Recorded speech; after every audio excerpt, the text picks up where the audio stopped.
Hello, everyone, and welcome to the March Elevate team call, all about hydration and fueling. And I'm I want to start this conversation a little bit differently. I know Tamana can only jump on for a certain amount of time, so I thought we could start with any questions that you have about hydration and fueling. I'll answer it the best that I can, and then we'll go over the material that I have as well. Um, and I really want to make sure that answers are, or that questions are being answered, and it's a great conversation for you. So, this is a safe space. Any question is a great question. And if I don't know the answer, I'll say I don't know. And then I'll pass.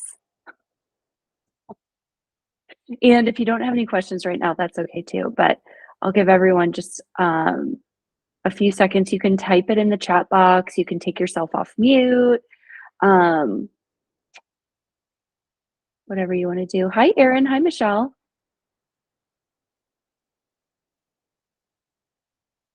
Does anyone have any questions right now about fueling, hydration with their training? Things that they've heard. Sarah. Yeah. I wonder, when we're hydrating, when we're running, are we always hydrating for fuel, or are there times when we should be hydrating just for electrolytes, or is there a benefit in doing a drink that has both?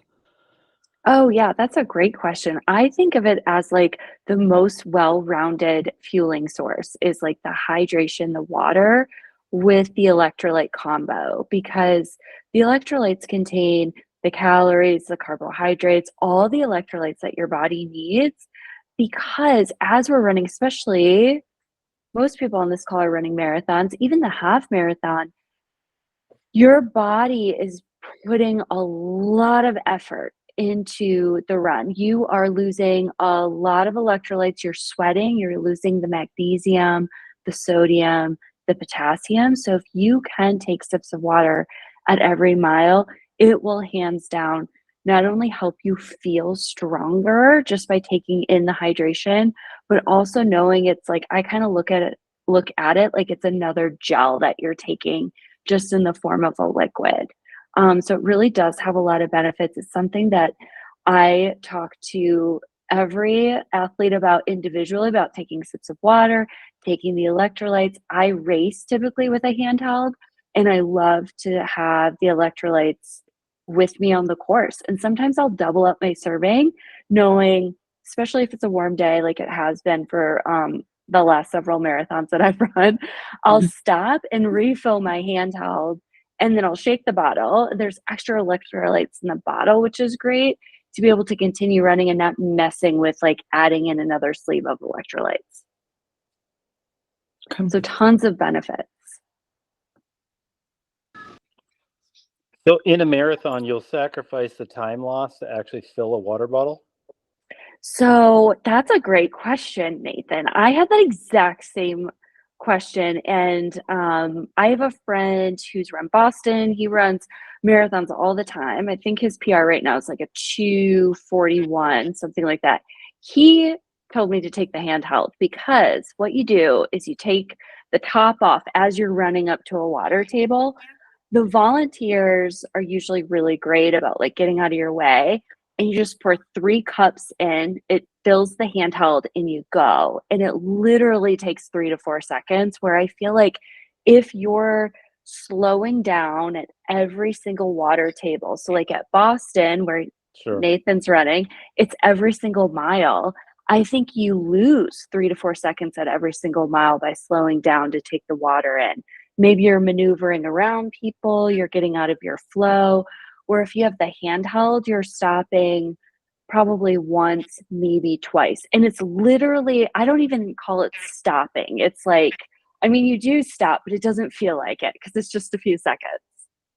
No, I appreciate that because I've been running. Obviously, it's cold up here. My training's been cold as we're getting into the longer miles. But I run with a 16-ounce bottle, and so I'm good for about 16 miles.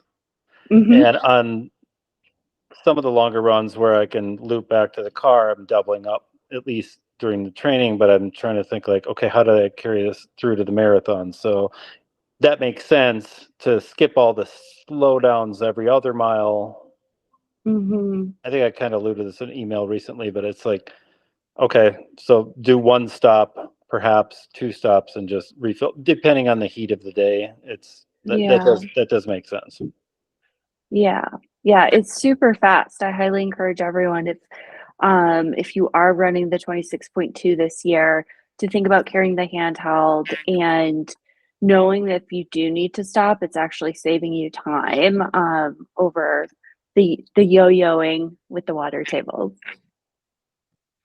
I Great would love question. some recommendations on handheld because I had this Ultimate Direction one that I loved and it was great, and then it snapped, and the new version is not so great. So I'm curious. I like the collapsible ones. Yeah. Yeah. Yeah, I feel like the Nathan Echo Shot handheld is the best because it is a little like squeezy bottle. I think it comes in like an 18 ounce and maybe a 22 ounce. You can find them on Amazon, a running store. It comes in really fun colors. Melody has one. She has one in pink. Melody and Courtney know each other, which is awesome. Um, and it's great. It's what I carry, and it's one of those handhelds that you don't wanna chuck during the race, like, you don't wanna, like, throw it because it's nice, and that's really great. Now there is another one I was just looking at on Amazon, and I can include this in tomorrow's email, um, for shorter distances than the marathon, let's say a 10 miler, a half marathon, a 10K if it's warm, especially with summer racing, I like to carry a little 10-ounce bottle. And they sell them on Amazon, and they just tuck right in your hand, and you can run with it. And I run 5Ks, 10Ks with the bottle, and and it's great. And they have clear bottles with pink tops, so I'm sold. There's also I think it's like amphipod. Um it's I think there's like a 20-ounce one. I've used that one as well. I will say the benefit of the Nathan, I have maybe like the older model with the hard bottle and the bigger pocket, is that if you have like a long sleeve that's squishable. I have one that literally folds up into like smaller than the palm of my hand. So I can just tuck it in there versus throwing it away, or, put some gels in there. But the amphipod is nice and big. I think I haven't seen a 22-ounce for the Nathan, but I'll look for that. But Yeah, yeah, that and the Nathan I think are my favorite. yeah. I would say the Nathan has the tendency of like if sometimes there's holes kind of in like the bottle itself just from like your teeth or whatever because it's like a soft bottle. So just kind of yeah, sometimes it'll just start like spraying out. I've had that happen and like you have to get a new bottle if that happens. So don't drink too dangerously, I guess. I don't know.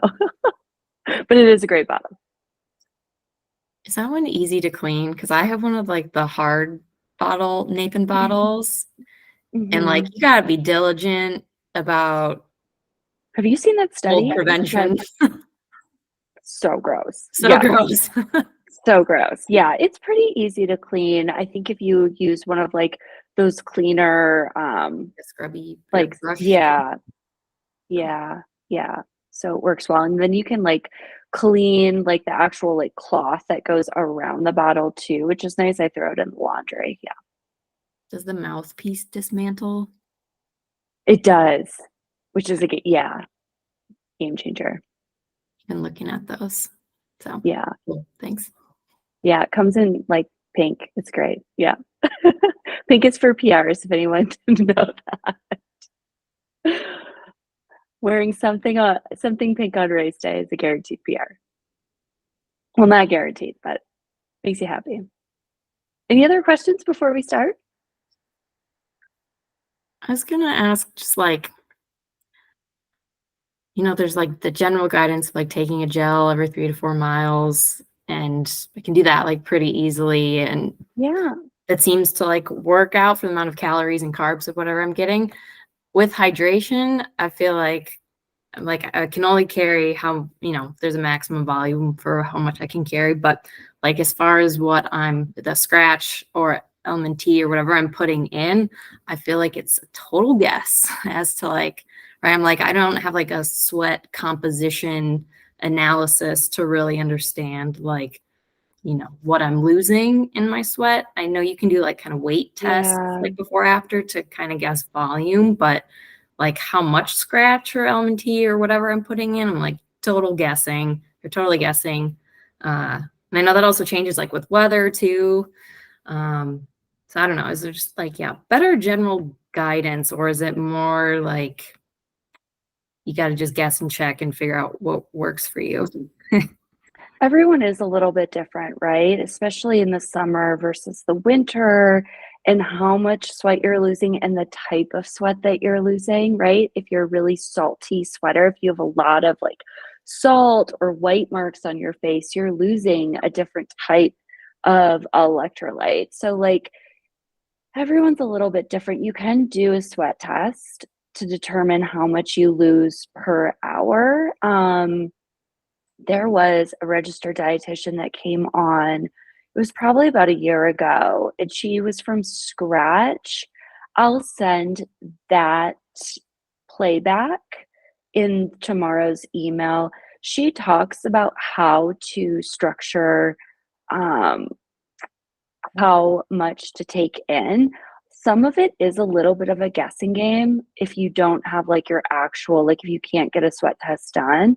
So sometimes, like if I know it's going to be really warm, I'll take the Scratch Hyper Hydration, which has like 1700 milligrams of sodium, that has never hurt my stomach. And I've only felt strong while running. And I know that like the Scratch regular hydration for me just doesn't work. So some of it is a little bit of like, let's just try and see what works. Like Melody, Courtney's friend. I also coach Melody. Melody's in Denver. We are very similar runners, and she will only use the hyperhydration, even in the cold, because she knows like that works for her. But there is like a scientific like calculation that you can do based on like how much you do lose in an hour. So I'll send that over, and then I can connect you to with like the Scratch dietitian, and she can help you figure out your unique levels and what you need. It's a game changer. Wow. I trained many years without taking electrolytes. And the summer I trained for Chicago, which was now going to be 2 summers ago, I was introduced to Scratch, and they told me all about the Scratch Hyperhydration, which has that 1700 milligrams of electrolyte mix that I take in one bottle. It does not taste that great, but it does do the trick. And that summer, well, since then, I just feel so strong when I'm running, because I'm like, even though I'm sweating a lot, I'm keeping everything inside that my body wants and needs to be able to run fast Um, and strong. Not the Scratch dietitian, but there's a free like kind of sweat calculator, or like kind of figuring out how to figure out your sodium loss and whatnot on Megan Featherstone's website, featherstonenutrition.com. This is not a plug. It's a I would plug. do This is that not a plug. first. Megan's great. Tamana's Yeah. great. Tamana's a doctor. Cool. Listen Thanks. to Tamana. And I love hyperhydration. I think it's called high sodium now, but I am Yeah. like a salt crusty sweater, and I definitely take it even the night before. Like even winter long runs, I'll take it Mhm. the night before, and then even the night before races, and I'll use it on the day. And I agree with Sarah. Like I actually don't mind the taste. I think it's like a light fruity taste. It is. It's like a Um, passion fruit. yeah, but it's so helpful.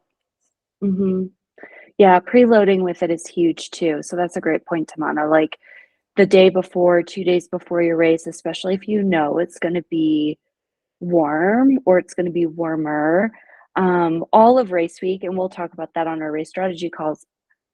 hydrating, tons of electrolytes, right? You can't really overdo it, and it's a great way to ensure that you're showing up at 100% versus feeling have any of you ran a training run dehydrated? It's like one of the worst feelings because you cannot come back from it. It is like it takes you out and it takes you out for the duration of the run. So that's like something there's always things that we can control. We can control in training, and there's things that we can't control in training. What we can't control, or on race day, what we can't control, the weather, how our body feels, maybe something that happens on the course. Maybe it's someone else on the course, right? But what we can control is our mindset, our hydration, our nutrition, our race kit, feeling confident, all of those things. So if the hydration and the fueling really come into play. So it's a needle mover, can be a game changer. Great. Any other questions before we start? We'll do Q&A after too, don't worry. Okay, great. Let's see, and I get to share my screen.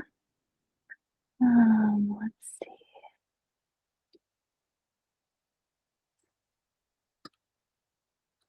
Okay, so I put a little presentation together for you. Can you see my screen? Oh yeah, great, awesome. There it is. Perfect.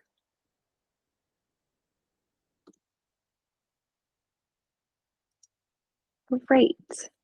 Okay, so we're going to break down what a strong fueling and hydration plan looks like from training and the race day perspective.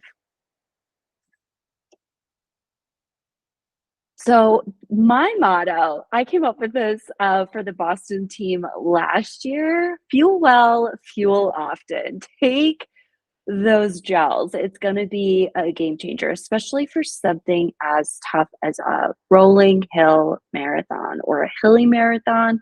You will want to have as much in your stomach, in your body, as your body will allow to give you the most power. And that's what I want you to think about, or try to think about fueling as, is power. It's strength. So get good at it. The more you fuel, the more you can push. And if you can't do the work in the kitchen, you can't do the work on the road. And I love both of these quotes so much. This came from the Swap podcast actually today that I was listening to, which is David and Megan Roche, and they were talking all about fueling. And I thought, this is perfect. And they spent maybe about 10 minutes talking about fueling, but it really is kind of that needle mover where if you can train fueling, if you can train your stomach to take in more and more and more during the training cycle, you're going to be able to take in more and more and more on race day, which is ultimately going to give you the push, the strength, the power that you're going to want on race day. And outside of training, and if you've listened to the podcast, I've talked a lot about my struggle with like food prep and eating well because my days are super busy and there's a lot going on and it takes a lot to like stop and meal prep. Natalie is like what appears to be on Instagram a total champ at this. I feel like I should hire her to make me food. But if you can't do the work in the kitchen, you can't do the work on the road, meaning if you can't fuel your body well enough outside of the training runs, the training itself, then you're not going to be able to do the work asked of you and to be able to get the most out of your training. And we're all partnered together. So I know everyone on this call and anyone listening on the replay is dedicated to doing the work on the road. So let's also dedicate to doing the work in the kitchen. So how do you fuel your training? We're going to do a macro breakdown really quickly, workout and long run recommendations. And then I'm also going to talk about performance plates, which comes from a sports dietitian that I worked with a few years ago. And I'll share her Instagram handle and who she is, and she's great. So fueling strategies. All right. So I ran the Vancouver Seaweeds half marathon in 2017 and 2018. I was so excited to run these races. Lululemon puts on great races every single year. They unfortunately don't actually have this race any longer. After the pandemic, they canceled it, but they do have 10K races and 10K races stateside. So if you ever get an opportunity to run one, I definitely recommend it. They are super fun. And the 10K distance is the best race distance. Is the best distance to race if you're looking to become a stronger, faster marathoner or half marathoner. But I chose this picture because if you look at my hand, I'm eating a banana. And this was before the race. I went in, I ran a 141 on this race, 141, 139, something like that. And I ate half a banana before going into my run and before going into my race. And I thought this picture was so incredible because when I raced Indy last fall, I talked all about my fueling strategy and how much I took in before, during, and after, which is like the total opposite of half a banana. So I think I ate a gel, a full banana, and a full bagel. But you might be smiling because you might think to yourself, oh, yeah, I either currently eat half a banana before going into a big workout, a big training run, a race, or I've done that in the past, right? So fueling gets to be our secret weapon for training and racing strong. And if all things are equal and you have more fuel, you will be able to reach bigger goals probably a little bit faster than if all things were equal and you had a twin next to you who wasn't fueling as much or as often. You would get to your destination first. And it's not always about getting to the destination first, right? But you do want to get to the destination feeling happy, feeling strong, and feeling really like confident about all of it. We all start somewhere on our nutrition journey. So I think that's really important to know. And that I think most people, most runners, when they start running, they just go out and run, right? Because we're either loving the running or we're just going out for like a training run to train for a 5K or a half, and we don't know any better. But we all start somewhere. So wherever you started on your nutrition journey, and maybe you're currently still there, that's okay. Hopefully tonight educates you and there's at least one tidbit that you can take away to apply to your training.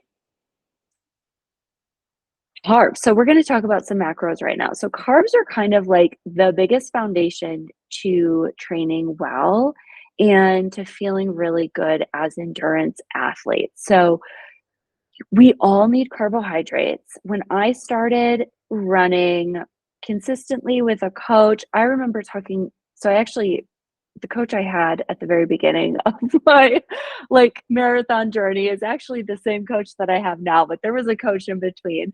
And I remember telling Nell, I'm like, I'm so tired and I'm so hungry all the time.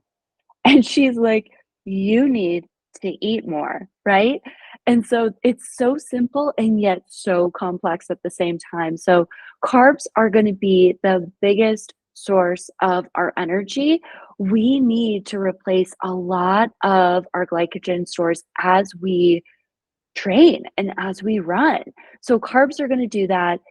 We are also going to carbo load before our races too, right? They're going to give us the energy so we can run fast during workouts, we can run longer on our long runs, and we can maintain that easy effort and really recover on all of those other days. So a diet that can range anywhere between, I have 55 here, but 50 to 65% of carbohydrates should satisfy the needs of an athlete during training, all depending on where you are in your training cycle and what you're doing for the day. So the further along you get into the training cycle, typically that means you're running more, the workouts are intensifying, the long runs are getting longer. So you need to bump up not just carbs. We'll talk about all the macros, but carbs specifically, right?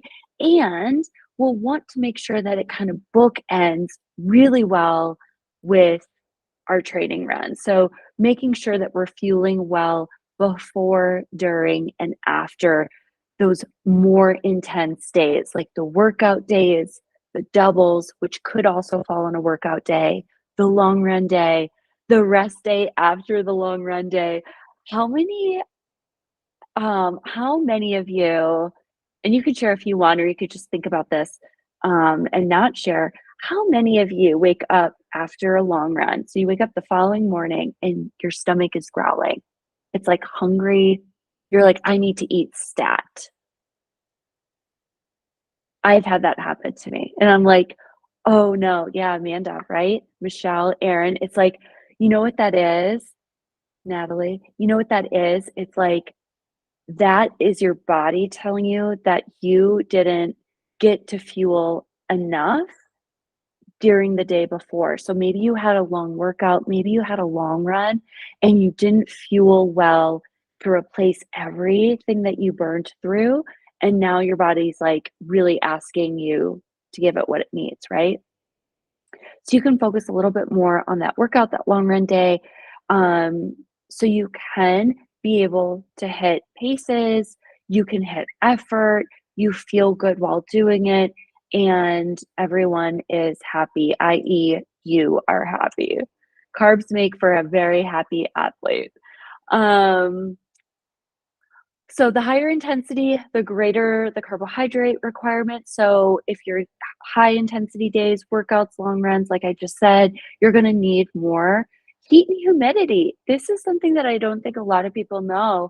We actually need and require a higher carbohydrate concentration and requirement when it is warm and humid. We need more. And how many of us in the summer want nothing to do with food after we get back from like a really hot and humid run? Like all we want is like, at least all I want is like an iced coffee and like maybe a smoothie. If Tamana's still on the call, she's gonna have a shower shake, and that's a Megan Featherston thing. And yeah, and like only have cold things, right? But we actually need a lot of carbohydrates to recover from that really intense run. Or if you race in a really warm race, like if you run a warm Boston, oh, it's like a double whammy because Boston's harder to recover from anyways. And then you're also recovering from the heat and humidity. And you just have to take in so much to make sure that your body is like recovering the right way. Altitude is also going to make things feel a little bit harder, not just in the running department, but also in the recovery department. So making sure that you're maybe going on the higher end of what that carbohydrate intake is for you on any given day. And I chose this picture. Now we're just going to go down memory lane. I'm going to tell you all about these pictures. So that's Jessie. Jessie's still part of the team. I think Jessie might love carbs more than Ellie, but it could be even. And this was us before the Mesa Marathon in 2022, which I'm not even sure why we were wearing throwaway clothes because that was a very warm marathon. Highly don't recommend that marathon.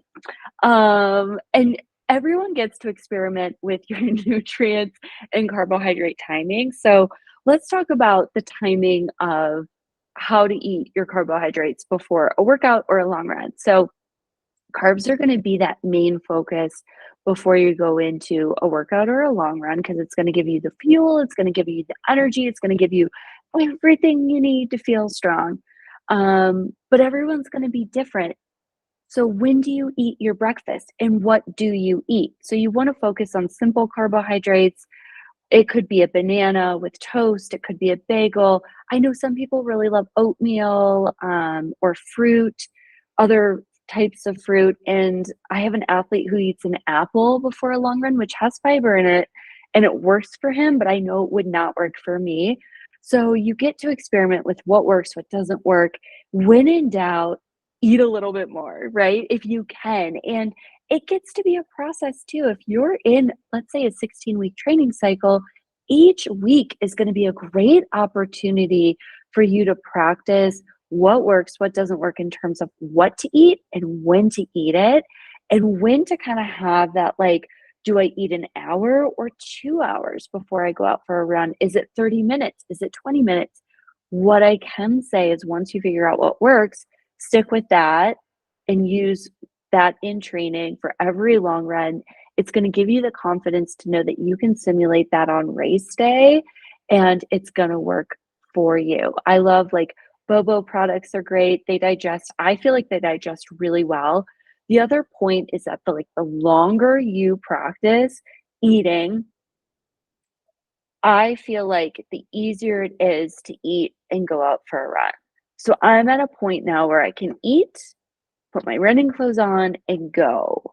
And that's true even for my workout. Now, I do on workout Wednesdays, I mean, I have like a 3 to 4 mile warm up. So my breakfast is like digesting while I'm running easy, but it does work for me. So the more you practice it, the better you're going to get at it. And that's a really fun thing. You want to leave the simple carbohydrates right before the run or during your carbohydrate load during race week or right before your race, right? And then the complex carbohydrates are going to come in after your workout or after your long run. And that could be like brown rice, that could be quinoa, that could be sweet potatoes, anything that has a little bit more fiber and staying power. You want to keep those carbohydrates till after your run and throughout the rest of the day. So protein, our target protein goals as an endurance athlete is 0.6 to 0.8 grams per pound of body weight per day. And I listed the protein because I feel like as athletes, if we are so focused in on carbohydrates, we typically lack in protein. And protein is one of those things that really does make us feel strong, and it helps us maintain like a healthy mindset and a healthy body. So protein doesn't need to be consumed before a race or a workout as long as you get your overall daily amount. Now, some people can take protein before their workout or before their long run. That's great. You do you, but also know what works. I like simple carbohydrates and a little bit of fat, and that's like great for me. That works for me. I know some people can't eat fat before they do a workout or a long run, but protein really is a great, it's a great macro to focus on and to make sure that you're getting enough of it to feel strong. If you ever feel, especially for females in the call, if you ever feel weak during a workout or just weak in general when you're running, protein is like the low hanging fruit there. Look to see how much protein you're taking in. Lean protein is like the best, but any type of protein is great, especially if you are vegan and getting in the right proteins for you, the right protein sources. There's animal protein, there's lots of different protein out there. So just making sure that you fuel your body in a way that supports you.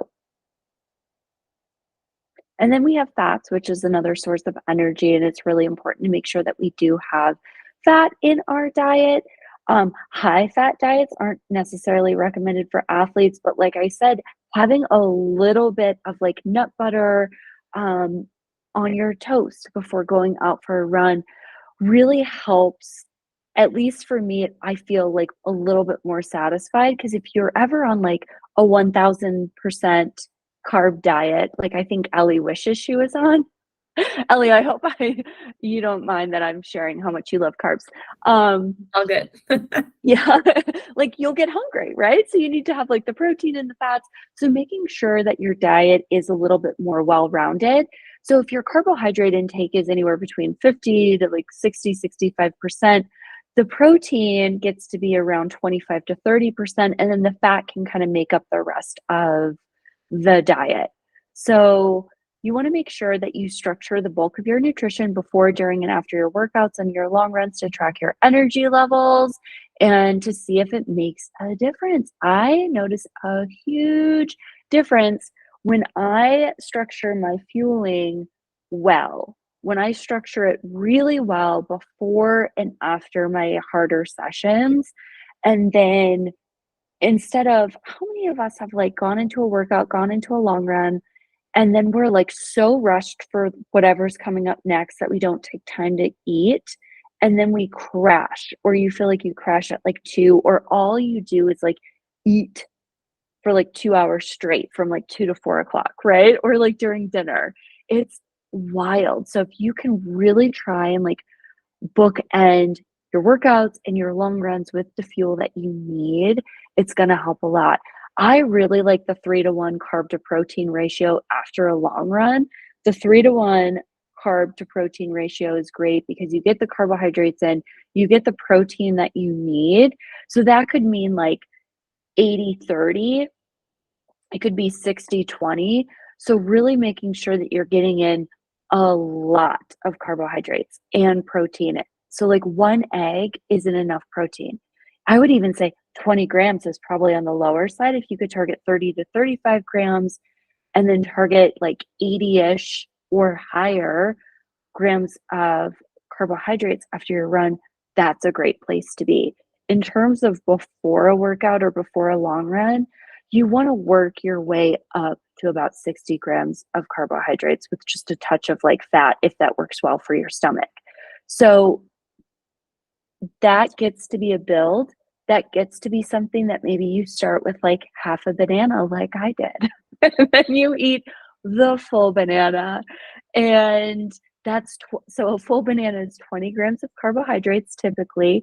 And then you can add on to it. If it's a bagel, that could be another 50. If it's a few pieces of toast, if it's a bobo bar or a bobo Pop Tart, something like that. But it will give you a lot of oomph. I used to run fasted all the time. And it was the summer of 2020. Granted, it was the pandemic, but I would try and go for a run and I like couldn't. It was awful. My body felt terrible. It was under stress because of the pandemic, but I also wasn't fueling it at all, really. And that's such a dangerous place to be because as endurance athletes, we're asking it to do so much. So anything that we can give it to be able to also do what we ask of it is a great place to be. So electrolytes are also important to consume year round, especially in the summer months, but we talked about that kind of before we got into the presentation. Like scratch electrolytes are awesome during the run, and I like those during the run because they do contain a lot of little extras that the LMNT and the Liquid IV and even the Runway electrolyte mix I really like, but it has collagen in it. So like that's going to be hit or miss with people taking collagen before a run. But what I really like about Scratch to take in during the run is that it does have a little bit of sugar in it, and your body's going to absorb it faster than the LMNT that's on the market, which has 0 sugar. LMNT is great for after the run. It's super great. And they have awesome flavors. They have like watermelon, citrus, orange. They have incredible flavors. You can get them on Amazon. And that's what I use. So I use Scratch in my handheld that I might do before a run, depending on how warm it is, during the run. And then I'll take LMNT and or Runway after the run. And that's a great way to make sure that you're replenishing what maybe the Scratch couldn't do in the moment. Because if you're out there for 3 hours, you're probably losing a lot, especially if you are someone who sweats a lot. And then gels every 3 to 4 miles. I think every 30 minutes, every 5K, all about the same, right? I think a lot of it depends on you and the race distance that you're racing. For marathons, I love taking in a little bit more in the front half of the race. Because if you think of it, you're trying to prevent your energy levels and your glycogen levels from depleting, right? So if you can front load the first half, you're going to set yourself up a little bit better in the second half to have a little bit more wiggle room when that gel does not want to go down at mile 22 or 24 or wherever it stands. And sometimes I'll take, usually what my strategy is I like the spring energy gels. They're 180 calories. They're 45 grams of carbohydrates. I take those every 5K in the first half of the race. And then I might start to take a gel every 4 miles, kind of depending on how I'm feeling, how my stomach feels, that sort of thing. And it feels really good and it feels really great.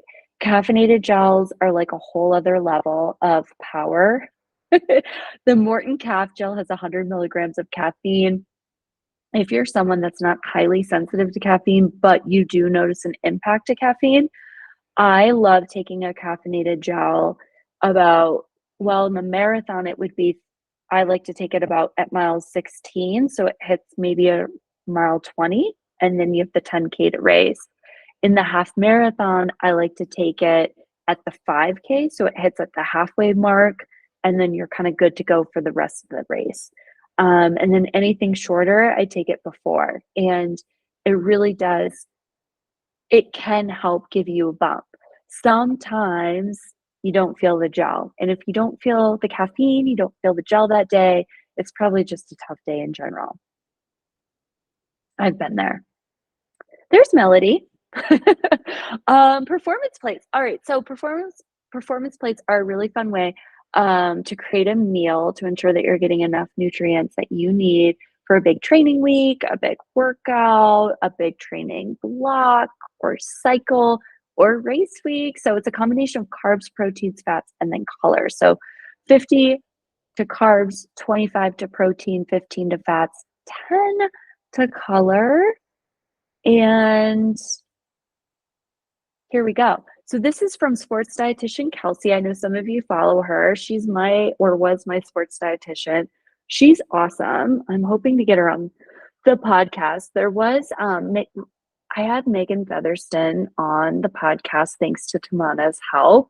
And Megan is another phenomenal sports dietitian who's also a marathoner. So that I think helps quite a bit when you have a sports dietitian that knows their stuff. They're geared specifically towards endurance athletes, and they are an endurance athlete themselves. So sports dietitian Kelsey, she ran in the Olympic trials in Florida for the second time. So she ran it in 2020 and then 2024. And then Megan is a sub 250 marathoner herself.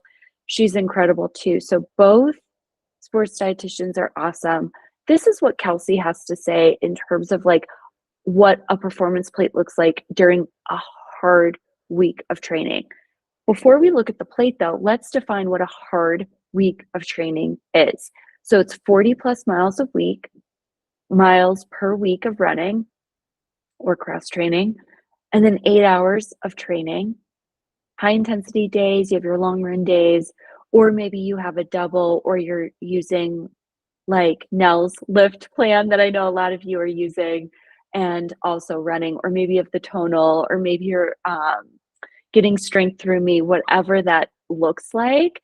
Those are hard days, right? So you really want to make sure that your body's getting in everything that it needs. So these plates, or you can make it a bowl, which is always fun, can be your after your workout. Let's say you're running in the morning after. So it's like breakfast number 2. It can be lunch, and then it's also dinner. And then of course, snacks are going to be in there as well throughout the day. The moderate performance plate is going to be an athlete who's running anywhere between 15 to 40 miles per week, which is kind of a big range, but the hours per week is 4 to 8 hours, right? Maybe your runs are consistently more between like 45 to 60-minute runs, right? You might lift once a week and then you have some rest days in there, and maybe there's a long run, but it's not, maybe it's just a few miles longer than like all of your other runs throughout the week. If that's the case, great. Your performance plate can look a little bit more like closer to like a little bit under 40% for carbs. You have 40% color, and then your protein's at 25%.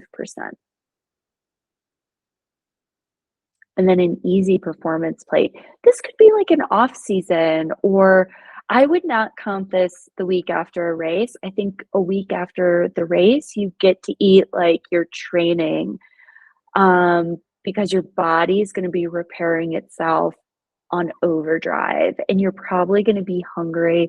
Your stomach is going to signal to you that it wants food. So I would definitely, if you can, just listen to it and give it what it's asking for, and you'll recover a little bit faster. You'll feel really good in the process, and you'll know that you'll be able to get back to running a little bit faster too, which is always a nice thing. So if you're in kind of an easier sort of training mode, so maybe you're in the reverse taper, you're running anywhere between like 0 to 15 miles or under 4 hours. I think that should be weekly, 30 minutes or less of activity daily. You're in an off season. You're not really doing a lot of cross training either. Maybe you're just taking time off. Your plate gets to look like 25% protein, 25% carbohydrates, and then just a ton of color, with, of course, some fats in there too. That's Stephanie. That's Whitney. So I shouldn't disregard Whitney. Whitney's awesome. Whitney lives in Chicago, and she's running some majors this fall, looking to Boston qualify. She's amazing. And so is Stephanie. Stephanie's running Boston this year, and she loves the Rebel races.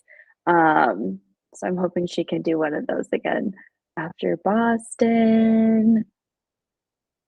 So best practices, carbo loading. So before a big race, before a big workout, before a big run, like I said earlier, focusing on simple carbohydrates. How to carbo load before a race. Half marathon gets to be 1 to 2 days before race morning. I feel like for me, a day and a half works really well because I eat a lot of carbohydrates every single day. I think I'm around 3 to 350 per day during like a big training week. And that's just my day. It feels like a whole other job to eat and like to fuel myself well. But everyone's gonna be different. The marathon gets to be 3 days. That is what seems to work really well for most people. What has also worked for a lot of marathoners is just increasing the carbohydrate intake throughout the week. So not just having 3 big days, but having a solid bump for 6 or 7 days. Because if anyone is truly carbo loaded for 3 full days, it is wild. As an Elevate athlete said in the past, he's like, it's so much fun for like half a day, and then it's like not fun anymore.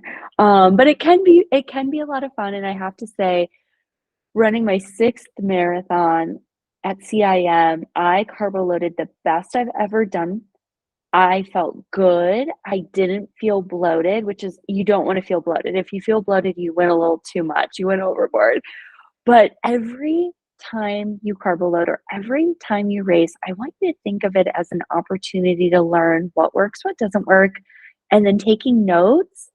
So the next time you can do what worked and then maybe tweak what didn't work. Because I feel like I finally figured out what works for me, and it took 6 attempts. And I don't even think I carbo loaded for my first marathon.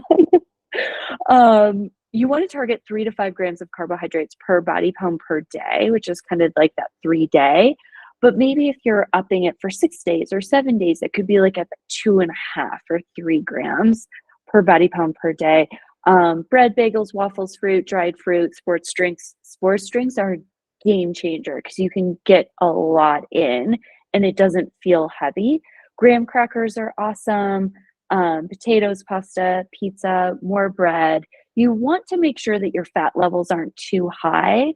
And so pizza is a little wonky, but like, because it is a little bit higher in fat. But if you wanted to eat that maybe at the beginning of your prep, that would probably be a good idea. But if you reduce the fat a little bit, it allows more space to be able to take in more, which is fun too. And you could also practice your carbo load before a big long run, whether it's like the standard, if you're training for a half or you're training for a marathon, you could do like the full 1, 2, or 3 days out, or you could just do the day before. I think Nathan, we talked about doing that for one of your runs just to test out like what works, what doesn't work, so we have a good idea of what to do before Boston. Yeah, we haven't done that yet. Well, I have, but like we haven't actually talked about what it is. But Right. I think we have. Maybe next week. Is next week your late start? Well, no, you did that last week, but I didn't do it. I usually do at least 1.5 to 2 days on the 20 plus runs. So Yeah. Great. Great. Yeah. It but makes a my huge question, difference. if I Yeah. could interject, was like, we Yeah. talked before my half marathon back in January. Um, for others that are total newbies, I'm certainly one of those. Is like the quality. I was so concerned about the quality of like the carbs as you're leading up into these. You know, for me, like 690 grams is what's recommended for like a So half much. marathon the day before. It's like Yeah. 15 cups of rice, right? Yeah. So, like, nobody can consume 15 cups of rice. I love all kinds of carbs, but like, just like telling people like it's okay to drink some of them is like, I think Yeah. you told me that. It's like, yeah, do that. Have a Gatorade or a Tailwind or a Scratch, whatever you like to do is, Yeah. I think super helpful because drinking them is way easier than like eating that much like solid food. It's so true. Like the Gatorades, the coconut waters, orange juice, anything like that, it's going to be a game changer. And I think if you're looking at this and you're like overwhelmed by like how much to consume, my best advice is to just do something more than what you would do because that's going to be better, right? Even if it's 30 grams or 50 grams more per day, you're taking a step in the right direction. And this is also a learning process and it takes time, just like training your stomach, just like um, training your body before going out for a run and just like training your body for the race, right? It's all like, it all takes time. So don't expect to master everything on the first take or the first training cycle. I think the biggest wins are when you know that you did the best that you could do in this situation. You're learning from it. You're going to take the wins and you're going to say, okay, this is the stuff that didn't work. So let's work on that for the next time. And that's a really great place to be. Yes, Tamana, do you have a question? More a comment. So Yeah. I think one thing that helped me was actually writing out what I was going to eat because it took a lot of the decision making out, which I found whenever I attempted to carb load and thought I was eating enough, I definitely was not eating enough. And it became more stressful to think about what I had to eat. So if you just like map out your Yeah. days, and just like write down what snacks are how many carbs so you have a little bit of flexibility. I really found that like just took the thought process right out and it didn't feel like onerous.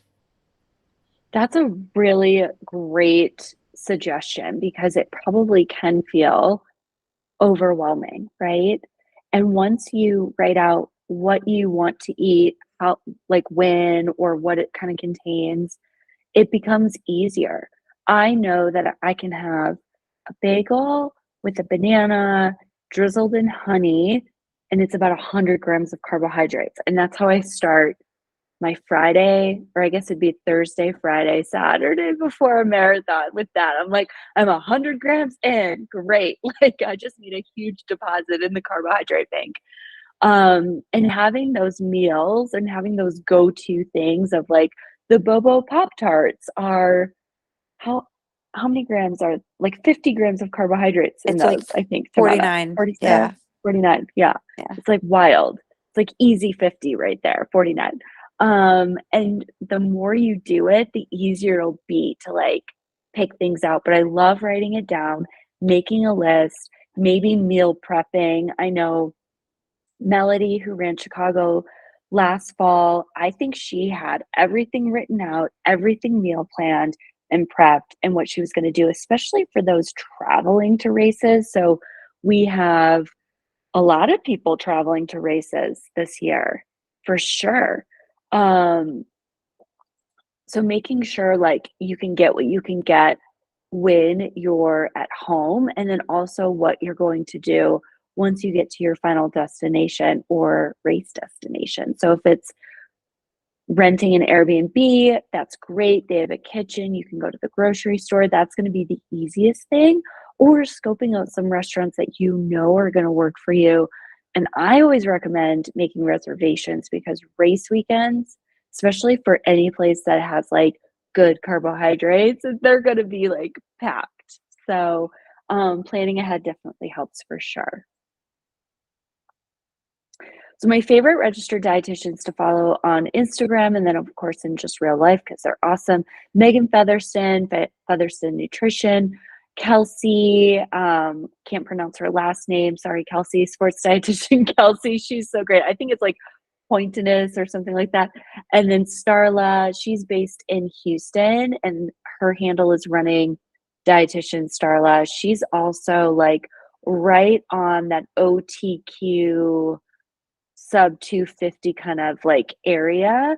And I think it's really important, if you do reach out to any of these ladies or use their tools on their website or listen to their podcasts or read their blog posts, that they're all also endurance athletes. And I think that makes such a huge difference. And I might have spelled dietitian wrong in Kelsey's handle, but I know you'll find it. I think that's, let's see, that might be, is that it? That's it. Does anyone have any questions from what I shared, or did anything come up that you're like, oh, right? I have a couple questions if I could go. Let's go. Go, Nathan, go. Both I should show my face. Isn't electrolytes just salt? When I look at the packages of the ones I'm purchasing, I guess, isn't it just salt or some version of because salt? you drink, are you drinking liquid IV? I do liquid IV. I do Tailwind for my workouts. You know, even when I'm using like I do Huma for my gels, it's like, isn't it just salt? Or I mean, like some version So, of salt. I'm just total yeah, layman. You know, I've told you I'm total layman. I'm a moron when it yeah. comes to all this stuff. No, you're But good. No question is a bad question. Yeah, so typically the electrolytes, like the Scratch, I'm not sure what's in Tailwind. I'm assuming it's the same as Scratch. It'll have the sodium, it'll have the magnesium, and it'll have the potassium that you need. And those are kind of the three big, it's like the big three that you want to maintain in your body to be able to feel strong, to feel like capable, to feel confident during your I guess run. my question is like during your normal diet leading up to these events, if you're eating Oh, just putting more salt, is that not going that to help helps. you? Yeah, it'll totally help. Okay, It's all that's your food. just from that was just one question, and then Yeah. we discussed the kind of carbs, and you don't have to eat 15 loaves of bread, you know, while you're carb I loading. mean, you can. Yeah, You whatever totally works can. for anyone, right? Whatever And then fills your cup. my question is, I have two more. Sorry for everyone. Yeah. No, you're good. One, I do caffeine gels 100%. Has anyone ever experienced a negative? Like, because I don't. You know, I do every 3 miles, and they're all caffeinated on my long runs. And I'm in the long run period right now. You know, coming up to Boston. So, what do we have? 3 more weeks of 20 plus. So, Yeah. does I only anybody know. ever have I a only negative know. thing from that? Okay, so I think Ronald, is Ronald still on the call? No. So some people will take a caffeinated gel and then their heart rate gets really high. And if your heart rate gets too high, especially, during race or something like that, like yeah, you're not going to race well. So it can have a negative impact, but everyone's so different. I only know one other person who takes a caffeinated gel for every gel during the marathon. It's a lot. Um, and he crushed it. He ran New York and ran at 2:43. Tamana, what are your thoughts on a caffeinated gel every 3 miles? Yeah, what I will say is that the risk for like cardiac arrhythmias does escalate the more caffeine you take. So I Mm-hmm. usually like if patients ask me about caffeinated gels, I say really try to maybe stay around like no more than 300 milligrams, but it will also depend upon how much you take just on a daily basis. But there is like a correlation with if you're taking like 700 milligrams, there's likely a greater risk, but I'm not saying that'll happen to you. It won't. Yeah, and I think that the Disclaimer. only reason I brought it up was I had, for the last 3 months, ordered a whole stack of non-caffeinated gels, and Mm-hmm. nothing changed in my training. So, like, then I realized, oh, those are not caffeinated. I ordered some that with caffeine. So, just wondering the mix up that what everyone is kind of preferring. And then the last thing is, have you ever talked to Nell about what she puts in her bottle when she's doing, like what do the elite professionals have in their bottle? Nobody will share, according to the Something internet. legal. Something legal. That's all I know. No, I don't know. That's a good question. Um, Because you can also get a ton of, instead of doing a gel, I mean, could you put 300, 400, 200 carbs in that 20 ounces of water that you're grabbing? I'm just curious. yeah, I'll ask her at practice next week. That's a Yeah, good question. she I don't won't know. answer. I mean, I asked her for Alpha Fly threes. I'm like, I told her I'd pay her for them because she's sponsored by Nike. No response. Fair enough. No response. No, I'll ask her. I'll see what she says. Sometimes I get a scoop. Because You know. obviously, if anyone watched the Olympic trials, it was hot, right? We all know Mhm. who missed their bottles on the first one. Uh, Mhm. and I'm just so curious, like, what's actually in those bottles. Yeah. I'm assuming it's a mix of like high sodium, maybe with some carbohydrates. Because we never see them take gels. Is that Right. accurate? We never see them take gels. Well, Emily Sisson But apparently they took a do. Morton. Oh, Oh, really? Yeah, because there was a Was whole that like a thing? like a hoopla because she's a Generation You Can gal. And oh, they're like, but we saw, I think this was on the field for this whole podcast. They're like, we saw her take a Morton, but they had Morton's out on the course. Good for I her. think some people tape a gel to their water bottles, but I guess in the case of Oh, Fiona, that's her gel true. was stuck in her sports right. bra. So Yeah, Yeah, or she grabbed the wrong bottle. she shredded her chest because she yeah. put one in there. Ooh, one thing I did want Oh, to is that what ask. that was? That was blood on her sports bra, right? Yeah. That's terrible. Yeah, Tamara? Um, just going back to caffeine really quickly, does anyone notice, and this is Nathan, because you said you had gotten a box of what you thought were caffeinated gels, but they were non-caffeinated, you didn't notice a difference. Does anyone notice like a difference if they detox from caffeine and then do caffeinated gels? Because I feel like subconsciously I'll do like a 2 week no caffeine just to see if my caffeinated gels have that extra zing to them, but I didn't know if it was just all in my head. Like a detox from caffeinated gels or caffeine in general? Caffeine in general. Like I'll just stop drinking coffee for Oh, 2 weeks and then no. I haven't done that. I don't think anyone wants to see me without caffeine.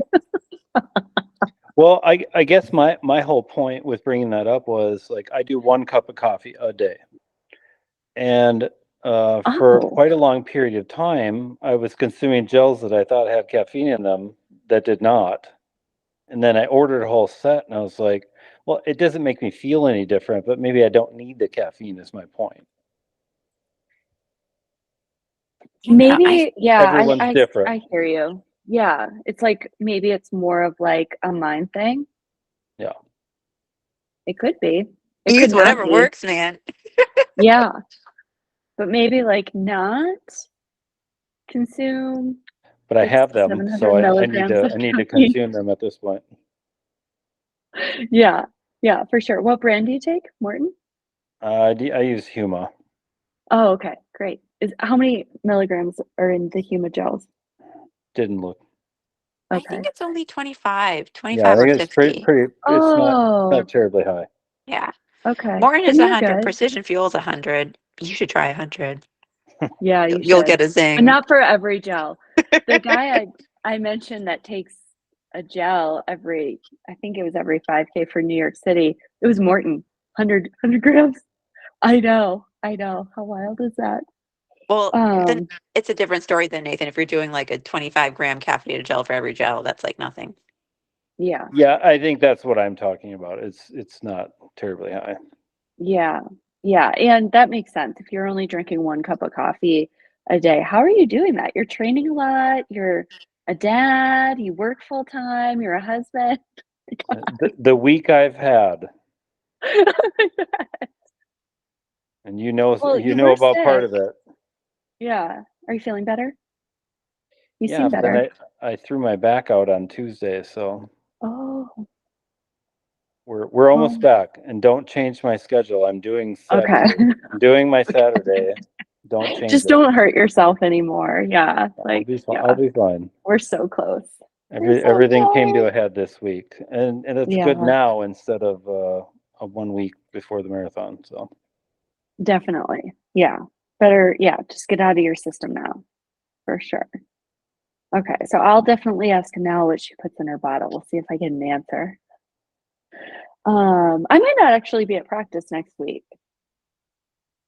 I might be doing my workout on a day earlier. We'll see. But I will ask her when I see her.